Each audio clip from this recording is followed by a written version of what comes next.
घर में एक आवाज़ शुरू होती है, मम्मी गला दुख रहा है, खांसी आ रही है, रात को सांस रुकी रुकी सी लगती है, सांस लेते जम नहीं रहा है। अभी वक्त नहीं है तो अभी ना देखें, इम्पोर्टेंट इन्फॉर्मेशन है। जब आप फ्री हो तब देखें, क्योंकि मैं बताने वाला हूँ कौन सी सर्दी सामान्य है, कौन सी खतरनाक है और किस स्थिति में कौन सी दवाई देनी चाहिए, और सबसे ज़्यादा ज़रूरी, सर्दी और खांसी को बच्चों में जल्दी से कैसे कंट्रोल कर सकते हैं। नेबुलाइजेशन कब और कैसे और कितना लेना है। डिस्क्लेमर पहले ही दे दूं, अपने डॉक्टर की सलाह के बगैर मेडिसिन ना ले। अभी मैं बताऊंगा आपको कि बच्चों में ठंडी में सर्दी बढ़ने के क्या कारण होते हैं। एक तो कारण होता है वायरस का सर्कुलेशन बढ़ जाता है। विंटर में एयर में ड्राइनेस होती है और साथ में लो ह्यूमिडिटी हो जाती है। लो ह्यूमिडिटी के कारण राइनो वायरस, इन्फ्लुएंजा ज़्यादा फैलते हैं।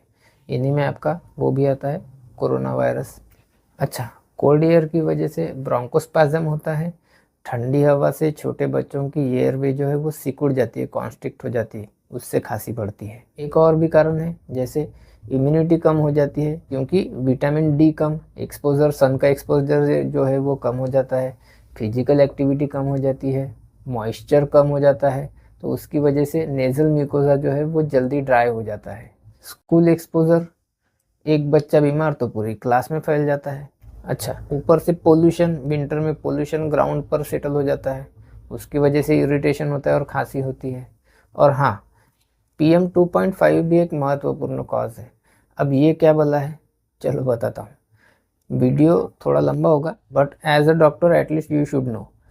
PM2.5 मतलब है सूक्ष्म कण, पार्टिकुलेट मैटर, जिनका डायमीटर 2.5 माइक्रोन या उससे भी कम होता है।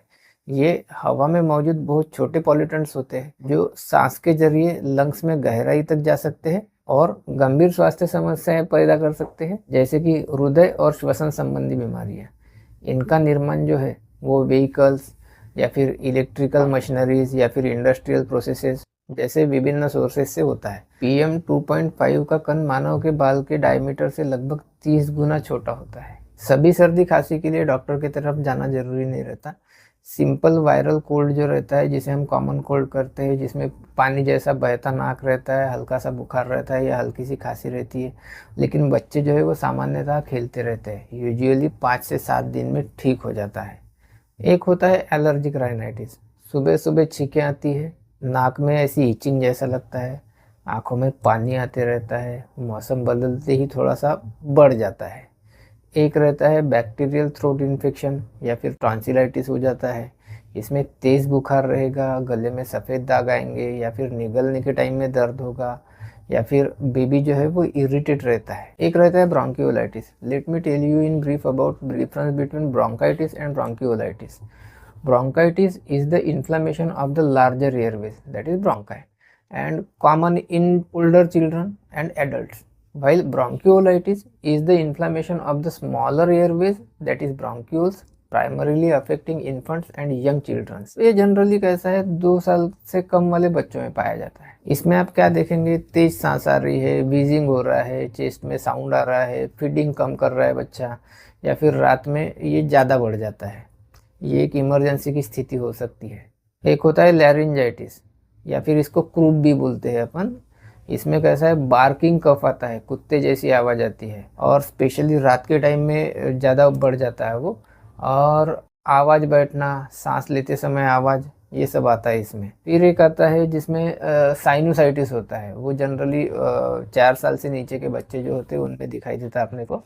10 दिन से ज़्यादा की सर्दी अगर है, गले में एकदम मवाद जैसा बलगम अगर है, या फिर सिर दर्द आ रहा है, या फिर ब्रेथ में स्मेल आ रही है, हाँ, अगर इनमें से कोई लक्षण है तो तुरंत डॉक्टर को दिखाइए।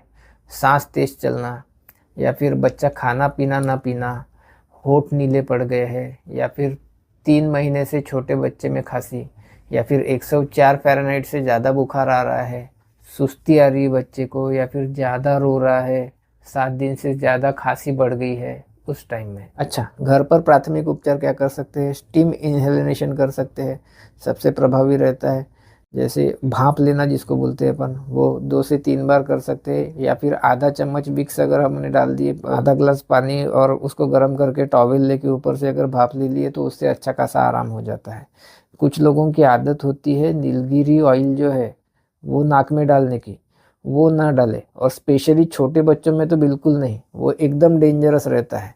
हनी ले सकते हैं 1 साल के ऊपर के बच्चे में, रात में 1 चम्मच, खांसी बहुत कम हो जाती है उससे।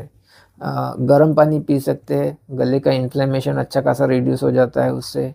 या फिर सलाइन के नेज़ल ड्रॉप्स जो आते हैं या फिर स्प्रे आते हैं उसके वाले, तो वो ले सकते हैं। उससे नाक साफ होती है और सांस लेना आसान हो जाता है। रूम में ह्यूमिडिटी मेंटेन कर सकते हैं, ह्यूमिडिफायर या फिर रूम में बाल्टी में गर्म पानी रखें तो उससे भी अच्छा खासा ह्यूमिडिटी जो है वो मेंटेन हो जाती है। गर्म कपड़े पहनाएं, छाती गर्म रखे बच्चे की। अभी मैं थोड़ा सा मेडिकल ट्रीटमेंट के बारे में बताऊंगा, वो मेरे मेडिकल फील्ड के लोग जो है वो ज़्यादा बेहतर तरीके से समझ सकते हैं। पेरेंट्स को जो है वो हमेशा अपने डॉक्टर से कंसल्ट करवाना चाहिए। ड्राई कफ में डेक्स्ट्रोमिथर्फेन के सायरप दे सकते हैं 2 साल के ऊपर अगर बच्चा है तो, जैसे कोरेक्स डी आता है या फिर एस्कोरिल डी आता है, उसका डोज जो है वो 2.5 to 5 ml दे सकते हैं। या फिर हाइड्रोक्सिन की सायरप आती है, एलर्जिक ड्राई कफ में बहुत ज़्यादा अच्छा काम करती है। जो बच्चे में वेट कफ है यानी कफ निकल रहा है बार बार, प्रोडक्टिव कफ जिसको बोलते हैं अपन, उसमें कॉम्बिनेशन देखिए एम्ब्रोक्सोल ब्रोमहेक्सिन का कॉम्बिनेशन रहता है, गॉफेनेसिन रहता है, साथ में उसकी सायरप आती है। जैसे म्यूकोलाइट आता है, एम्ब्रोलाइट आता है, एस्कोरिल आता है। एज के हिसाब से 2.5 to 5 ml तक के अपने को उसको डिसाइड करना रहता है। जो बच्चे में रात में खांसी आती है और रात में बढ़ती है बहुत ज़्यादा, तो उसको लिवोसाल्बुटामोल का सायरप जो है 3 से 4 ml दे सकते हैं। स्पेशली ब्रोंकोस्पाज्म में यानी जो सांस की नली है वो सिकुड़ जाती है, उसमें बहुत अच्छा काम करती है। और स्पेशली अपन दे सकते हैं जिसको व्हीजिंग है यानी चेस्ट से साउंड आ रहा है, और या फिर ब्रोंकियोलाइटिस है जिसको, उसको दे सकते हैं। अच्छा, व्हीजिंग में और ब्रोंकियोलाइटिस में डॉक्टर के सुपरविजन से ही देना। जैसे अपने को देना है साल्बुटामोल नेबुलाइजेशन 0.31 का आता है, या फिर 0.63 का आता है, या फिर 1.25 mg का आता है। इसमें इप्राट्रोपियम, इसमें अपन इप्राट्रोपियम प्लस साल्बुटामोल का भी नेबुलाइजेशन यूज़ कर सकते हैं। बुडेसोनाइड की जो रेस्पुल आती है, नेबुल्स आते हैं, उसको भी यूज़ कर सकते हैं। लेकिन इसमें हाइड्रेशन बहुत ज़रूरी है। बच्चे में सोर थ्रोट है या फिर टॉन्सिलाइटिस है, वायरल है, तो सपोर्टिव केयर देके भी हो जाता है। लेकिन अगर बैक्टीरियल है तो एमॉक्सिसिलिन 40 या 50 mg पर kg पर डे, ब्रांड्स उसके आते हैं, एमॉक्सक्लेव आता है, मॉक्स आता है। ड्यूरेशन जो है वो 7 से 10 दिन तक के अपन दे सकते हैं। जो पेशेंट में सोर थ्रोट है या फिर टॉन्सिलाइटिस है, अगर सिर्फ वायरल है तो सिर्फ सपोर्टिव केयर दिए तो भी चल जाता है। लेकिन अगर बैक्टीरियल है तो एमॉक्सिसिलिन 40 से लेके 50 mg तक पर kg पर डे अपन दे सकते हैं। एमॉक्सक्लेव की सायरप आती है, मॉक्स की सायरप आती है। ड्यूरेशन जो है वो 7 से 10 दिन तक के अपन दे सकते हैं। बैक्टीरियल और वायरल में क्या फ़र्क है मेरे पहले वाली वीडियो में बता चुका हूँ, थोड़ा सा देख लीजिएगा।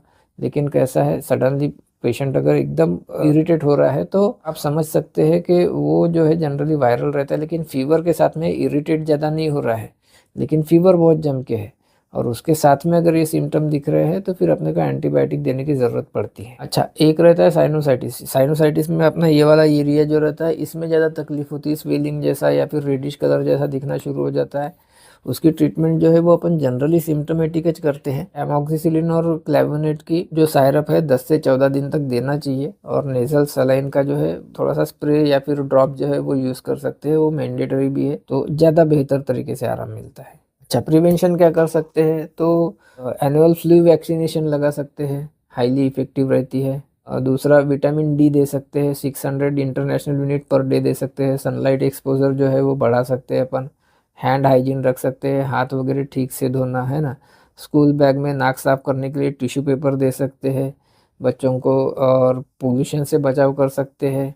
जैसे मास्क यूज़ कर सकते हैं अपन, वो लगभग कैसा है 5 साल के ऊपर में अपन मास्क से यूज़ करते हैं। एक बात और रहती है कि घर की विंडो जो है वो सुबह सुबह खोलना नहीं चाहिए एक्चुअल में, उससे बहुत ठंडी ठंडी हवा अंदर आती है। तो थोड़ा सा 9-10 बजे के आसपास ही विंडो खोलिए। और ब्रेस्ट फीडिंग जो है वो कम से कम 6 महीने तक तो करिए। पेशेंट के बहुत सवाल रहते हैं जनरली। अभी मैं देख पा रहा हूँ कि जो सवाल मेरे को मेरे कमेंट में आते हैं वो किस टाइप के रहते हैं उसके बारे में बताता हूँ मैं आपको, कि क्या ठंडी चीज़ें खाने से सर्दी होती है, तो नहीं, वायरस से होती है। ठंड से सिर्फ सिम्टम बढ़ते हैं। हाँ, पर दमा जिसको अपन अस्थमा बोलते हैं, उस मामले में जिनमें दमा या रेस्पिरेटरी कॉम्प्लिकेशन ऑलरेडी है, उनमें ठंडी हवा या ठंडी चीज़ें कभी कभी एयरवे को कॉन्स्ट्रिक्ट कर सकती है और खांसी या सांस लेने में तकलीफ बढ़ सकती है। एक सवाल रहता है कि हर बार एंटीबायोटिक ज़रूर रहती है क्या? तो हर बार एंटीबायोटिक ज़रूरी नहीं रहती।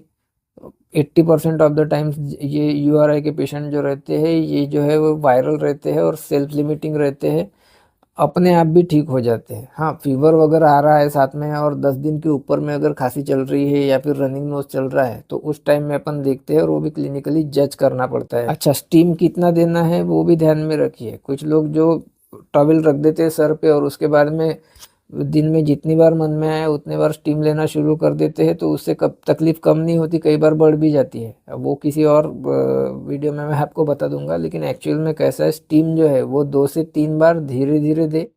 बच्चे को बर्न नहीं होना चाहिए और टेम्परेचर जो है वो उसके लिए कंफर्टेबल रहना चाहिए। 2 से 3 बार भी दिए तो काफ़ी हो जाता है बच्चे को। अच्छा, एक सवाल ये रहता है कि कितने दिन में आराम हो जाएगा, तो वो जनरली कैसा है, वायरल इन्फेक्शन है, 5 से 7 दिन जरूर लेता।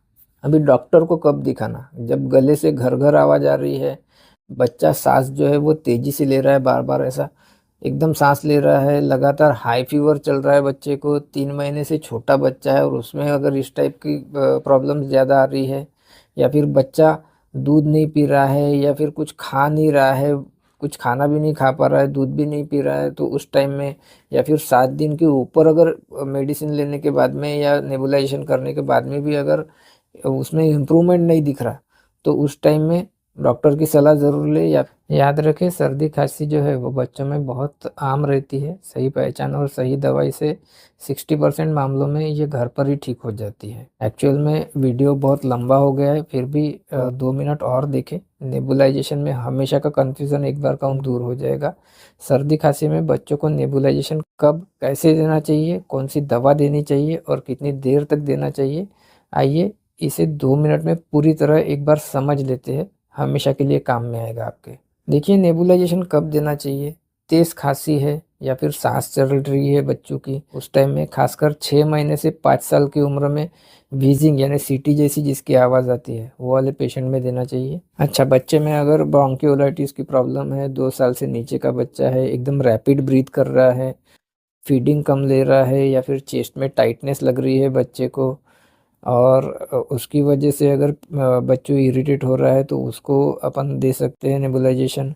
एक और कंडीशन रहती है, जैसे एलर्जिक ब्रोंकोस्पाज्म हो रहा है, जैसे अस्थमेटिक जैसे पेशेंट रहते हैं, उस टाइप में रात में खांसी बढ़ जाती है, कोल्ड एयर का एक्सपोजर अगर हो रहा है और रात में खांसी अचानक से बढ़ जा रही है, तो उसमें दे सकते हैं। निमोनिया है, अगर चेस्ट टाइटनेस लग रही है, तो उसको नेबुलाइज करना चाहिए। अच्छा, नेबुलाइजेशन में एक और तकलीफ रहती है कि कौन सी दवा कब दे, है ना। मैं आपको बताता हूँ, लिवोसाल्बुटामोल जो है, जो लिवोलिन के नाम से आती है, या फिर अस्थलिन के जो नेबुल्स आते हैं, तो उसका यूज़ जो है ना वो करना, वीजिंग अगर है पेशेंट में, टाइटनेस है चेस्ट का या फिर ब्रोंकोस्पाज्म है, उसमें दे सकते हैं। उसका डोज भी आपको बता देता हूँ। जैसे 1 साल से नीचे का बच्चा है तो 0.31 mg की जो आती है वो देना चाहिए। 1 से 5 साल का अगर बच्चा है तो 0.63 का mg का आता है, वो देना चाहिए।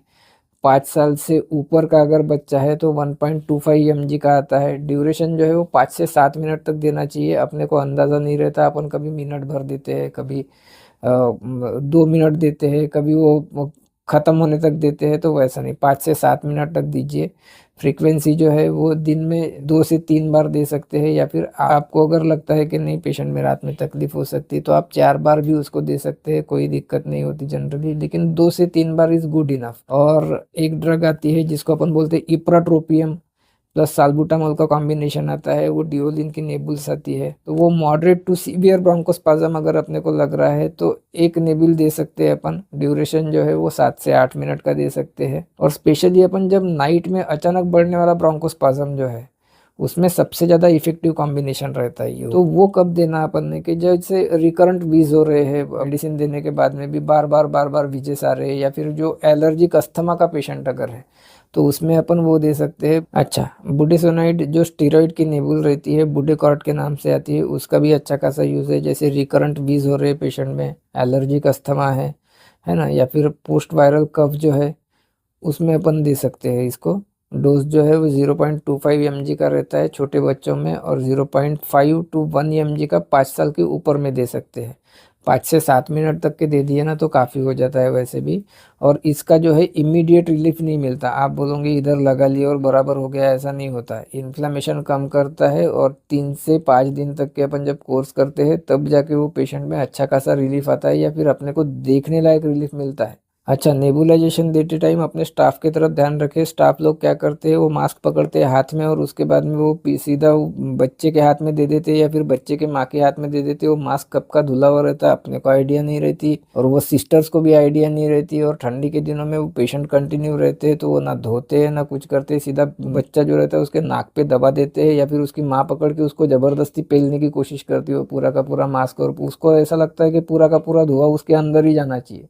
एक्चुअल में तरीका वैसा नहीं रहता। नेबुलाइजेशन जो है उसका एक तरीका रहता है लगाने का। बच्चे का मास्क जो है वो पूरा नोज और माउथ दोनों कवर करना चाहिए। मेडिसिन को नॉर्मल सलाइन के 2-3 ml के साथ में मिक्स करो, और उसके बाद में दो।